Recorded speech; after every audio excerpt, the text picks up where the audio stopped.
ಅಣ್ಣ ಎಲ್ರಿಗೂ ನಮಸ್ಕಾರ. ಈಗ ಎಲ್ಲರೂ ನೋಡಿ, ಇವ್ರು ತಹಸೀಲ್ದಾರ್ ಸರು, ಅವ್ರು ADLR ಸರು, ಇವ್ರು ಪೆರೇಸರ ಸಬ್ ಇನ್ಸ್ಪೆಕ್ಟರ್ ಸರು, ಇವ್ರು EO ಸರು, ಎಲ್ಲ ಆಫೀಸರ್ಸು 20 ಆಫೀಸರ್ಸು ಎಂಟೈರ್ ತಾಲೂಕು ಕಚೇರಿ ನಿಮ್ಮೂರಲ್ಲಿ ಬಂದು ಕೂತಿದ್ದೀವಿ. ಈಗ ಒಬ್ಬೊಬ್ಬರೇ ನಿಮ್ಮ ಸಮಸ್ಯೆ ಏನು ಅಂದರೆ, ಅನ್ನೊಂದು ಟೈಮ್ ಲೈನಲ್ಲಿ ಈಗ ಬರೋವಾಗ ರೋಡ್ ನೋಡ್ಕೊಂಡು ಬಂದಿದ್ದೀನಿ. ಆದಷ್ಟು ಬೇಗ ಆ ರೋಡು ನನಗೊಂದು 6 ತಿಂಗಳು ಟೈಮ್ ಕೊಡಿ, ಅಷ್ಟರೊಳಗಡೆ ನಾನು ಗುದ್ಲಿ ಪೂಜೆ ಮಾಡ್ತೀನಿ. ಆ ರೋಡು ನಾನು ಗುದ್ಲಿ ಪೂಜೆ ಮಾಡ್ತೀನಿ, ನೋಡ್ಕೊಂಡು ಬಂದಿದ್ದೀನಿ. ಈಗ ನೆಕ್ಸ್ಟು ಬೇರೆ ಊರಿನ ಈಗ ಮೇಜರ್ ಸಮಸ್ಯೆ ಏನಾದರೂ ಇದ್ದರೆ ಹೇಳಿದ್ರೆ ಈಗ ಒಂದೊಂದೇ ಕೇಳೋಣ. ಹಾಂ, ಅದೊಂದು ಭವನದ್ದೇನೋ ಹೇಳಿದ್ರಲ್ಲ, ಸಮುದಾಯ ಭವನದ್ದು ಉಂಡು ಯಜಮಾನ್ ಮಾತಾಡೇನಿ ಉಂಡು ಅಧಿಕಾರಸ್ಥರು ಎಲ್ಲ ನಮ್ಗೆ ಅನುಕೂಲ ಮಾಡಿಕೊಟ್ಟಿದ್ದಾರೆ. ಸೂಪರ್. ಇದು ಸಮುದಾಯ ಭವನ ಒಂದು ಬೇಕು ನಮ್ಗೆ. ಆ ಬಸ್ಸು ಆಗಿರೋ ಬಸ್ಸು ತರಿಸ್ಬೇಕು. Okay. Bus Ramapattana bus halt ಇಲ್ಲಿಗೆ ಆಗಿರೋದು. ರಸ್ತೆ ಆಮೇಲೆ ತಿಳ್ಕೊಳ್ಳೋಕ್ಕೆ ಜಾಗ ಇಲ್ಲದೆ ಅದು ನಿಲ್ಲಿಸಿಬಿಟ್ಟಿದ್ದಾರೆ. ಇಷ್ಟು ನಮಗೆ ಅನುಕೂಲ ಆಗಿದೆ. ಅಲ್ಲಿಗೆ ಬರೋ ಬಸ್ ಇಲ್ಲಿವರೆಗೂ ಬರಂಗೆ ಮಾಡಬೇಕು. ಇಲ್ಲೇ ಬರ್ಬೇಕು. ಹಾಲ್ಟ್ ಇಲ್ಲೇ ಎಲ್ಲಿ ತಿರ್ಗಿಸ್ಕೊಳಕ್ಕೆ ಎಲ್ಲಿದೆ ಯಜಮಾನ್ರ ಜಾಗ? ದೇವಸ್ಥಾನದ ಹತ್ರ ನಾವು ಮಾಡಿಕೊಡ್ತೀವಿ. ಹಾಂ, ಇಲ್ಲೆಲ್ಲಾದ್ರೂ ಗೌರ್ಮೆಂಟ್ ಲ್ಯಾಂಡ್ ಇರೋದಾ ಸರ್? ಸುಮ್ಮನೆ ಸ್ವಲ್ಪ ಇಂಗಿಡಿಸ್ಕೊಟ್ರೆ ರಿವರ್ಸ್ ಹೊಡ್ಕೊಳಕ್ಕೆ.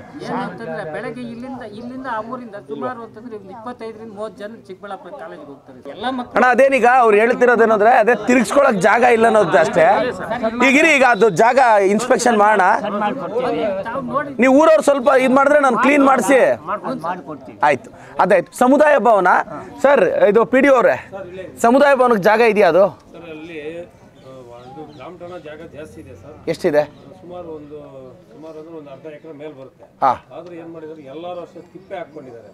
ಎಲ್ಲರೂ ನಮ್ಮ ಪಂಚಾಯತಿಗೆ ಅರ್ಜಿ ಕೂಡ ಕೊಟ್ಟಿದ್ದಾರೆ ಸರ್, ನಮ್ಗೆ ಮಾಡ್ಕೊಡಿ ಅಂತ.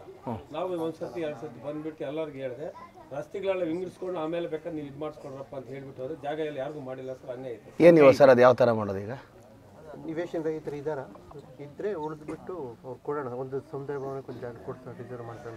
ಈಗ ಸಮುದಾಯ ಭವನಕ್ಕೆ ಎಷ್ಟು ಬೇಕಣ್ಣ? ಸಮುದಾಯ ಭವನಕ್ಕೆ ಎಷ್ಟು ಒಂದು ಚಿಕ್ಕದಾಗಿ ಒಂದು ಮಾಡಿಕೊಟ್ರೆ ಎಷ್ಟಿದೆ? ಈ ಊರು ಜನಸಂಖ್ಯೆ ಎಷ್ಟಣ್ಣ ಸರ್? ಈ ಊರು ಜನಸಂಖ್ಯೆ 400 ಚಿಲ್ಲರೆ, ವೋಟರ್ಸ್ 300 ಇದೆ. ಈ ಊರು ಮಾತ್ರ 60-40 ಬೇಕು. 60-40 ಸಿಗುತ್ತಾ ಜಾಗ? ಜಾಗ ಇದೆ ಸರ್, ಅಂದ್ರೆ ಇವರೆಲ್ಲ ಒಪ್ಕೋಬೇಕು ಸರ್. ಅದೇ ಈಗ ಏಮನೇದಂటే ಗ್ರಾಮಟರೆಲ್ಲ ತಿಪ್ಪೆ ಹಾಕ್ಕೊಂಡಿದ್ದೀರಲ್ಲ, ಈಗ ನೀವೆಲ್ಲ ಒಮ್ಮತವಾಗಿ ಮಾತುಕತೆ ಮಾಡಿಕೊಂಡು ಒಂದು 60-40 ಜಾಗ ಇದು ಮಾಡಿದ್ರೆ ಗ್ರಾಮಠಾಣದಲ್ಲಿ ಐಡೆಂಟಿಫೈ ಮಾಡ್ಬೋದು. ಅದು ಸರ್ವೆ ADL ಸರ್ ಇವರೇ ಚೆಕ್ ಮಾಡ್ತಾರಾ ಯಜಮಾನ್ರೆ? ಅದು 40 ಅದೇನು HL40 ಹೇಳಿದ್ರಲ್ಲ, ಚೆಕ್ ಮಾಡ್ತಾರೆ ಅವರು. ನೋಡೋಣ, ಚೆಕ್ ಮಾಡಿ. ನೀವು ವಾಲ್ಮೀಕಿ ಭವನ ಕೇಳ್ತಿದ್ದೀರಾ ಅಲ್ವಾ?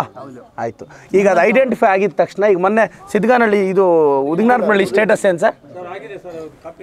ಹಾಂ, ಈಗ ಉದಿಗನಾರ್ಪನಹಳ್ಳಿ ಇದು ಕೇಳಿದ್ರು PDO ಇಂದ. ಈಗ ಸೋಷಿಯಲ್ ವೆಲ್ಫೇರ್ಗೆ ಇವತ್ತು ಹ್ಯಾಂಡ್ ಓವರ್ ಮಾಡ್ತಿದ್ದೀನಿ. ನಿಮ್ದು ಅದು ಗುರುತಿಸಿ ಜಾಗ ಐಡೆಂಟಿಫೈ ಆಗಿದ ತಕ್ಷಣ ಭವನ ಹಾಕ್ಕೊಡ್ತೀನಿ. ಅದೊಂದು. ಇನ್ನೊಂದು, ನಿಮ್ಮಂಥವ್ರು ಬಂದರೆ ಅಲ್ಲಿ ಕೂತ್ಕೊಳ್ಳೋಕ್ಕೆ ಜಾಗ ಇಲ್ಲ, ಅದಕ್ಕೋಸ್ಕರ ನಾವು ಕೇಳ್ತಾ ಇದ್ದೀವಿ. ಇಲ್ಲಿ ಕೂತ್ಕೊಂಡ್ರೆ ಚೆನ್ನಾಗಿರಲ್ಲ, ಅದಕ್ಕೋಸ್ಕರ ಮಾಡೋಣ. ಮಳೆ ಇನ್ನೊಂದು ಅಣ್ಣ ಜಾಗ ಐಡೆಂಟಿಫೈ ಆಗಿದ ತಕ್ಷಣ ನಾನು ಭವನ ಹಾಕ್ಕೊಟ್ಬಿಡ್ತೀನಿ ಅಣ್ಣ, ಲೇಟ್ ಮಾಡಲ್ಲ ಅದು.